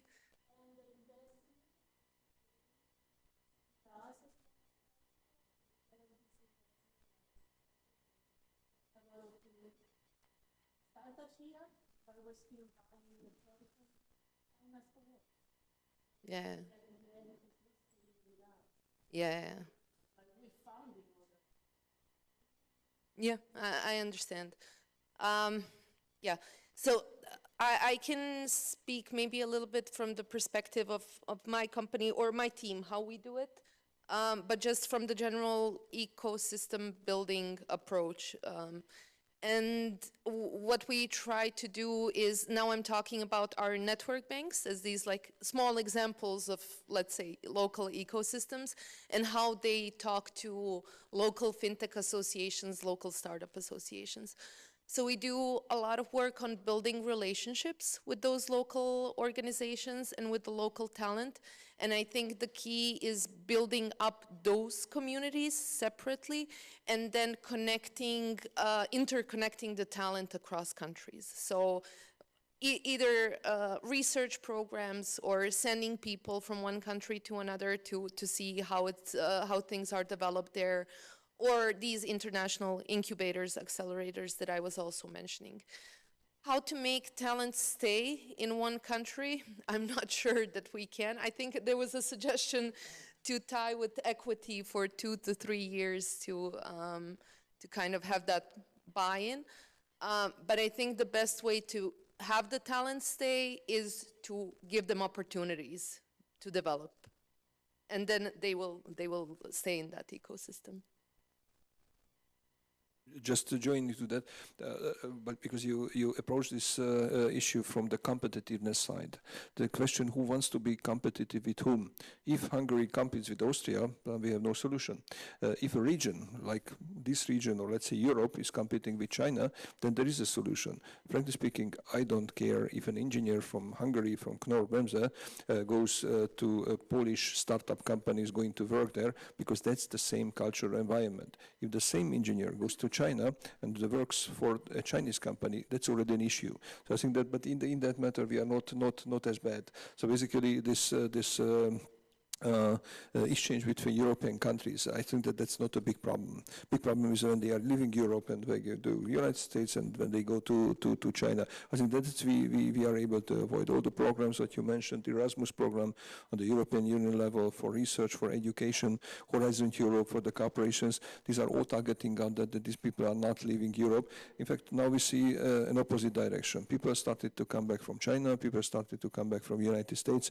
Austria even started a program for for those researchers who wants to leave US and they wants to come back here. So I think that we started to learn how to do it. We are doing exactly the same what US did for several tens of years and what China did. Now Europe is doing this brain, drain back from the other countries. So I think that that's we understood. And whether they work in the European Union and different countries, let them do it because they are anyway adding value to our community. Great. I think there was a second question in the back on the, yes, please. First of all, congratulations on the paper. My question would be if will we have ever in the Danube region something like a Bell Institute or Max Planck Institute Research Center, or is it not in plan to have researchers and innovators a common central place in the Danube region? Thank you. Well, Hungary belongs to the Danube region, so that's why I can answer that question. Not Max Planck, but Fraunhofer. Fraunhofer Institute is actually, from industry point of view, is an important point. In Austria, we have Fraunhofer Institute, full-sized Fraunhofer Institute. In Hungary, we have already joint venture with Fraunhofer, and we are working on that Fraunhofer is going to move at least one institute to Hungary, because wherever the German industry goes, Fraunhofer must go with. So actually, we are working on that. The other institutes like Max Planck, like Leopoldina, that's a bit more complicated. In that case, I see more competitive situation than in case of Fraunhofer. But I think that people are already coming back and forth. One of the last Nobel Prize winner, he started his career, Mr. Krauss, he started his career in Wien. He got his Nobel Prize for that, then went to Germany, and now he's making research in Hungary, having double affiliation, Max Planck and Hungarian affiliation. So I think that this thing is already happening. I think that just the next step that we are going to have hopefully, I do hope it very strongly, also Max Planck location in Hungary, and the others can do that as well. Okay, and I think we have some more time for another question from the audience. The gentleman over there, please. Okay, thank you. I come from China, and I will try. But I stay in Hungary and to organize an institute to strengthen the relationship between China and the Central Eastern European countries in science and technology, and also startup and entrepreneurships. And generally speaking, when we ask Chinese startup or entrepreneurs what's his ambitions, he will said he wants to be a stock-listed company in 8 or 12 years. But when we ask the Hungarian startups or Danube regions startups, very, very seldom heard about this kind of answers. And this is one phenomenon, maybe someone can answer me. And another thing is I also participate a lot of this kind of innovation and startup forums or events. And we mentioned and we talked about how startups got the funds from governments, from states, from the venture capitals. But we seldom mentioned about how the startups can continue got the funds for the first round, second round, or the third round. And this means we seldom talked about the equity trade markets. Is there any this kind of market or mechanism? So in the perspective of venture capitals, if the equity cannot exchange or cannot sell or cannot trade, how can they continue invest this kind of startups? So my second question is there any regional stock-listed market or mechanism to boost for startup grow up? Thank you. I can try again. I think this is a part of the problem. I think there's in general risk, that we're in general risk averse because there is a limited opportunity for an exit from startup companies. I think that's true. And on the other hand, I do think that one other thing that we struggle with is that we have, let's say, limited investments from international VCs into European startups as well, because in part we do not sell ourselves enough, if that makes sense. We don't talk enough about our success stories. We're not boasting everywhere about our Lovable, which is a European AI startup that's now, you know, I think it's multifaceted, and I don't think that I can offer you one answer. I think these are all parts of a larger problem. To add to your question, even though I didn't answer it, but I did offer my opinion, I think another problem is that we do not have one, let's say, VC marketplace or kind of a portfolio company that would organize collaboration between different VCs in Europe, between different countries. So that's also something that I would single out. Great. Do we have some more time for another question? And then I think we can wrap up. Over there, the gentleman, please.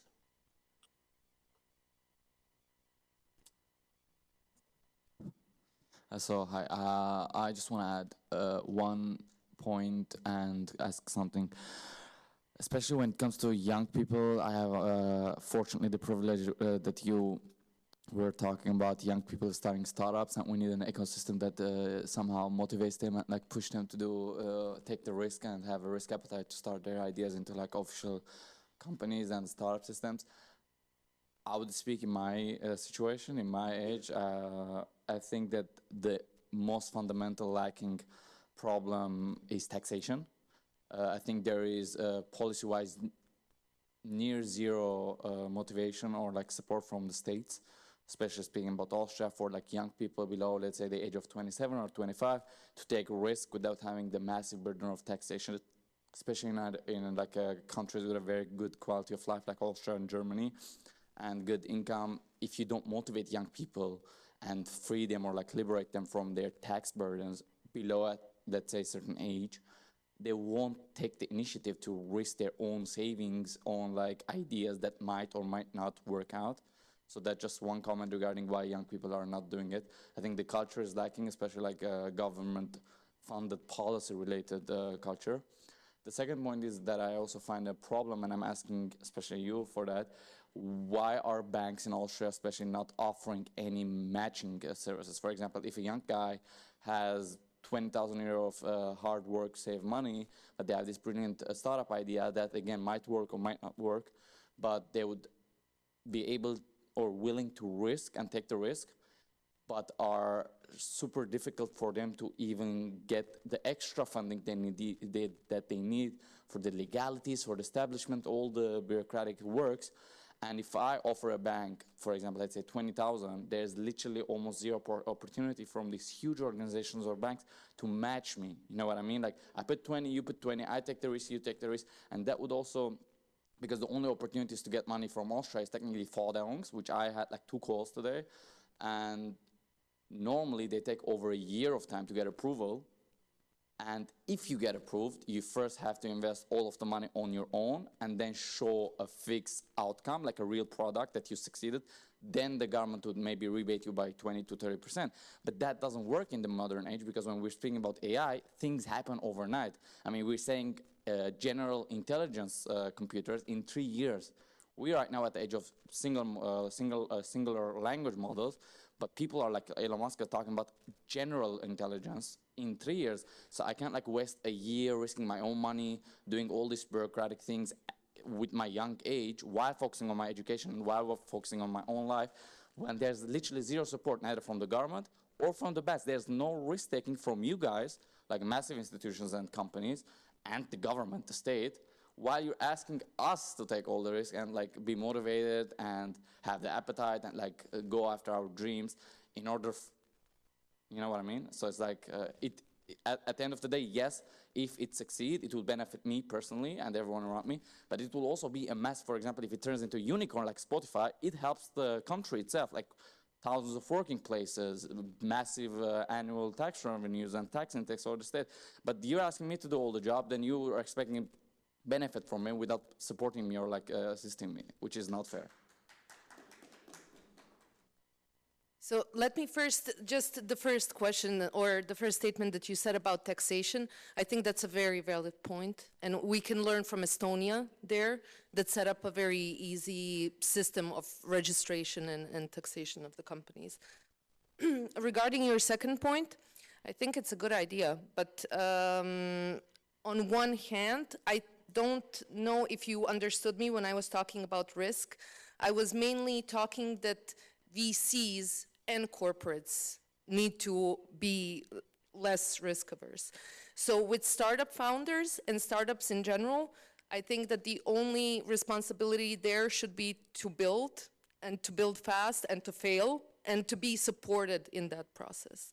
So that's number one. So my comment about risk in general and taking over the risk had nothing to do with startups. I don't think that there's a lack of ambition, a lack of will. I think that in most parts there's a lack of an ecosystem that supports this.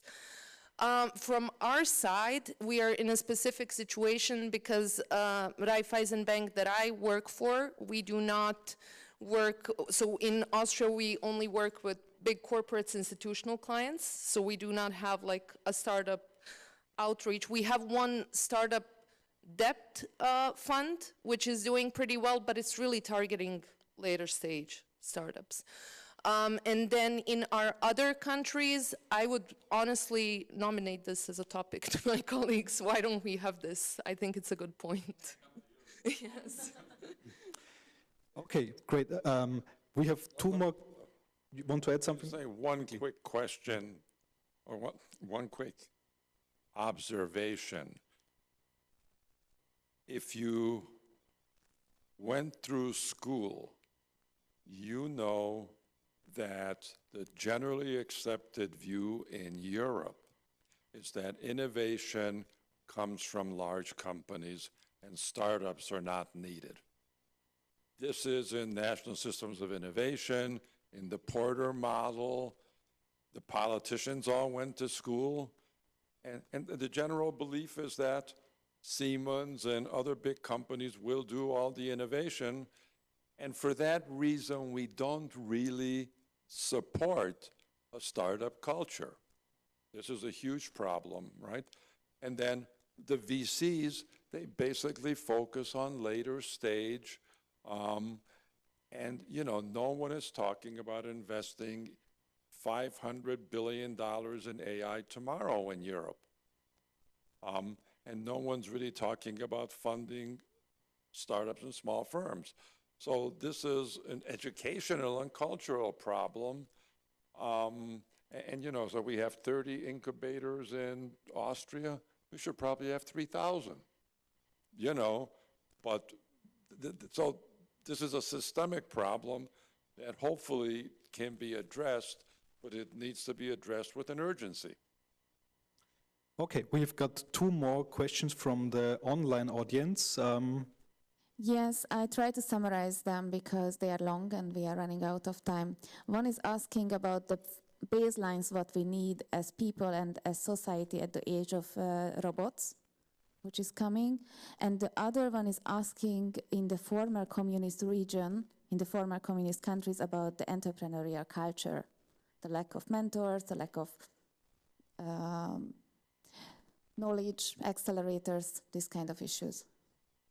I'm the only one who is from the former communist countries here, so that's how I try to address that. Yeah, that's the issue. Basically, that this culture, the entrepreneurship as such, didn't exist at least in Hungary for actually 50 years. There was no single private entrepreneur. Basically, there was nothing. And the failure what we made, we opened the complete world to everybody and told them, well, guys, now you are free. The market is going to decide. Start your own venture and compete with the German Mittelstand. that was a great support from the government side. So that's the reason. But I think that slowly we get to the right direction. The first generation of the company owners, company management at this size, they are going to pass it over to their children and to others. Well, might sell them. So it might change, but it's a slow process. Unfortunately, it doesn't run much better. To your point, saying in Hungary we have 9% corporate tax, 9%. That's the lowest in Europe. We have 70% social tax. Basically, we have a flat 15% income tax. So that's what a young person is going to get. If you talk about, well, for startup company, capital, venture capital versus matching fund, we always give to 1 forint from the state side as well. And in fact, we are also giving additional support, like we have different programs for that. Still, it is not on the same level as in, for example, China. I went also to China several times. I was there over 100 times, and I'm one of the person in Hungary who had a lot to do with the Chinese industry appearance in Hungary. So China does it somehow differently because then it works. So, okay, different countries, different mentality. So still, I think that the point is somewhere where what you also mentioned, I tried to say at the beginning, the big conglomerates, the big European conglomerates, they are taking the best people, they are taking the best ideas. I'll give you an example. It might be rude, especially for my university colleagues. Why a university in Europe does not have as many patents, well, intellectual property, like in the United States? The reason is very simple, because the university cooperates with this big conglomerate. The conglomerate pays for the university research, the university delivers the results, and then the project was it. The conglomerate says that, forget about this patenting, I'm going to patent it, and here's the next contract to you. That's exactly the same in Germany, like in Austria and in Hungary. So this is one point. We are not comparable to the Chinese companies, Chinese universities, or the North American universities. With my old American friends, same age as myself, I can talk about how many successful exits did they have. I cannot talk with my Hungarian colleagues because they never had such a company. So that, I think that this is still an issue, but that's a fact. I mean, we cannot change it very quickly. We can change, of course, like Estonia did, a little bit flexible or more flexible environment, but it is not going to resolve the problem from one day to another. So basically, this is a fact. We need to also live together with this. Yeah, the big conglomerates like the Mercedeses, like the BMWs, like the Bosch, like the Siemens, they are there, and we need to build on that. We cannot say that we are going to throw everything away and just concentrate on the spin-off and the startup companies, because then we for sure are going to fail. So we need to have a combination of those two. Great. So thanks a lot. I think we had a great conversation. Me personally, it was very inspiring for me. So I learned about the possible Danube miracle. I learned about the possible Danube robot strategy. So I'm looking forward to all of that. Something different. That can be robot, that can be defense industry, many things. Where we have actually from our past the ability. So just do it, not talk about it, do it. And that's what I try to propose. If somebody is going to initiate here to make a Danube country strategy, I will be the very first one who's going to join to that. Okay. Okay. That's the perfect final word. Just do it. I think. It was a great discussion. Dear panelists, thanks a lot, and please give him a round of applause. And now we have some final remarks. Thank you all for those who attended in person, and I also want to thank for your online audience that attending. Please, guys, you also read the report online and join us next time online too, or maybe also offline. And all of you who are here, please feel free to continue with the catering and then discussion about the region. And thank you for coming. Thank you.